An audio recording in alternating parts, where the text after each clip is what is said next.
आज हम बात करेंगे section 4 abuse of dominant position. इसका क्लॉज 1 कहता है कि नो एंटरप्राइज और group shall abuse its dominant position. Word enterprise को डिफाइन किया गया है अंडर सेक्शन 2H और ग्रुप की हम बात करेंगे अंडर सेक्शन 5 जब हम कॉम्बिनेशन के बारे में बात करेंगे। अब देखते हैं क्या मतलब है डोमिनेंट पोजीशन का। डोमिनेंट पोजीशन को एक्सप्लेनेशन में डिफाइन किया गया है। Dominant position means a position of strength enjoyed by an enterprise in the relevant market which enables it to 1. Operate independently of competitive forces prevailing in the relevant market. ये important word है relevant market. And second, affect its competitors or consumers or the relevant market in its favor. तो dominant position का मतलब है कि कोई भी ऐसी एंटरप्राइज जिसकी एक स्ट्रॉन्ग इकोनॉमिक होल्ड हो रेलेवेंट मार्केट पे। अब रेलेवेंट मार्केट क्या है वो डिफाइन किया गया है अंडर सेक्शन 2 क्लॉज आर में। रेलेवेंट मार्केट को डिटरमाइन करने के लिए कमीशन दो तरह की मार्केट्स को कंसिडर करती है। एक है product market and the other is relevant geographical market. Relevant product market define किया गया है under section 2T of the act और जोग्राफिकल मार्केट डिफाइन किया गया है under section 2S of the act. अब रेलेवेंट प्रोडक्ट मार्केट क्या है? रेलेवेंट प्रोडक्ट मार्केट बेसिकली एक मार्केट है जिसके अंदर वो सारे गुड्स और प्रोडक्ट्स आते हैं which are considered as interchangeable और substitutable by the consumer on the basis of characteristics, its price और इट्स इंटेंडेड यूज। इसमें एक प्रोडक्ट का एग्जांपल लेते हैं, जैसे कि अगर आप एक हैंड वॉश खरीदने जाते हैं तो एज अ बायर आपके पास काफ़ी ऑप्शंस है। हम तो एग्जांपल लेते हैं जैसे कि एक लाइफ बॉय या डिटॉल। तो एज अ कंज्यूमर आपके पास ऑप्शन है कि आप इन दोनों को कंपेयर करें, उनके प्राइजेस को, उसके कैरेक्टरिस्टिक्स को, उनकी स्मेल को, और उसके बाद डिसाइड कीजिए कि आपको कौन सा प्रोडक्ट लेना है, क्योंकि ये दोनों ही प्रोडक्ट्स अलग अलग कंपनीज के हैं बट उनका पर्पस, उसका इंटेंडेड यूज सेम है विच इज़ हैंड वॉश। तो आप इन दोनों में से कोई भी चूज कर सकते हैं, पर इसका जो प्रोडक्ट मार्केट है that would be hand wash. रही बात कमीशन की, CCI, तो वो कैसे डिटरमाइन करता है रेलेवेंट प्रोडक्ट मार्केट। तो उसके लिए प्रोविजन दे रखा है under clause 19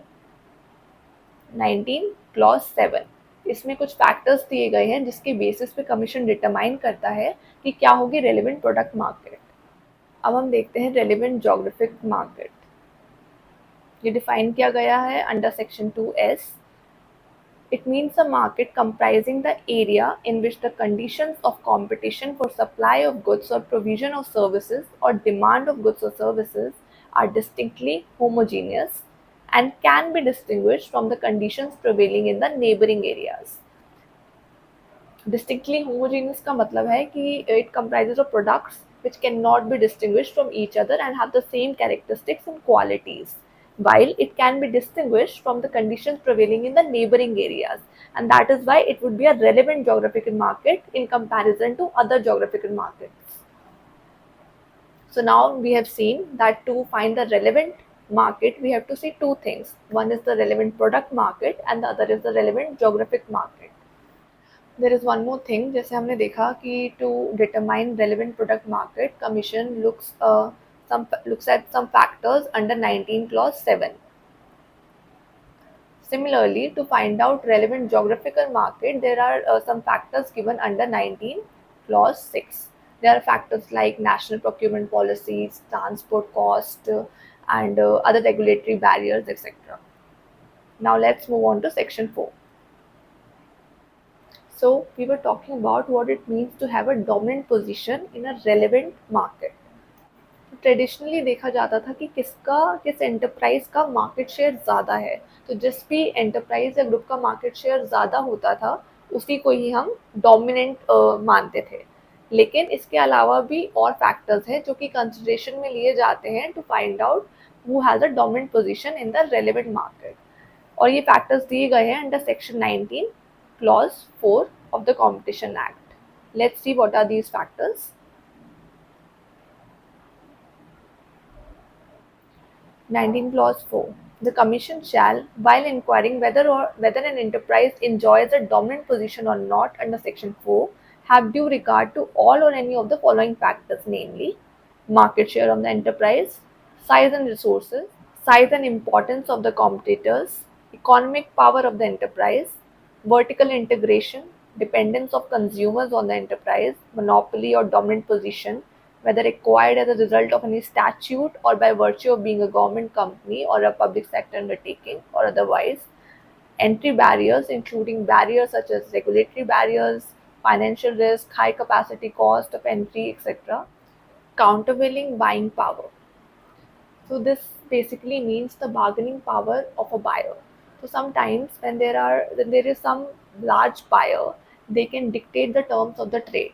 So they can force the manufacturers or the suppliers to bring the cost of the product down, because these suppliers need shelf space on the market, and these buyers can force them to bring the cost down so that they give them that shelf space.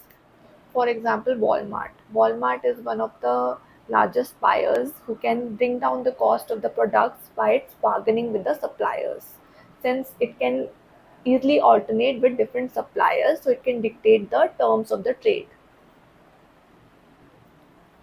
Next is market structure and size of the market, social obligations and social costs, relative advantage, any other factor which the Commission may consider relevant for the inquiry.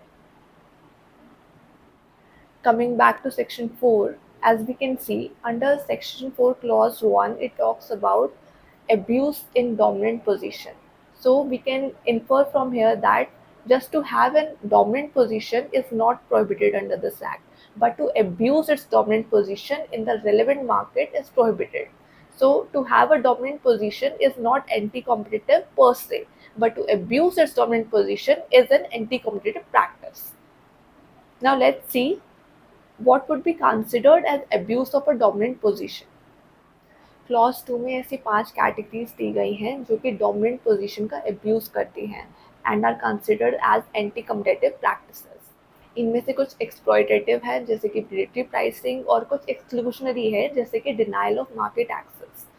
अब हम देखते हैं कि किस तरह से determine किया जाता है अब्यूज ऑफ डोमिनेंट। तो इसकी 3 स्टेजेस हैं। First stage is to determine the relevant market.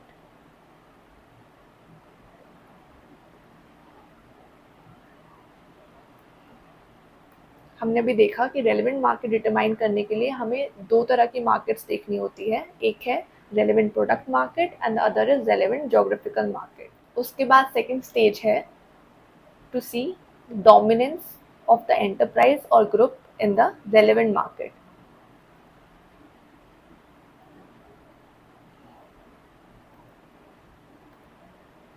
और थर्ड स्टेज है to see abuse of that dominance in the relevant market.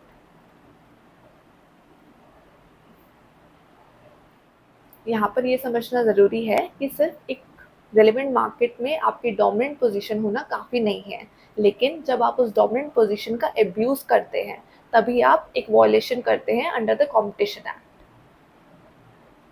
अब हम बात करते हैं inquiry of abuse of dominance.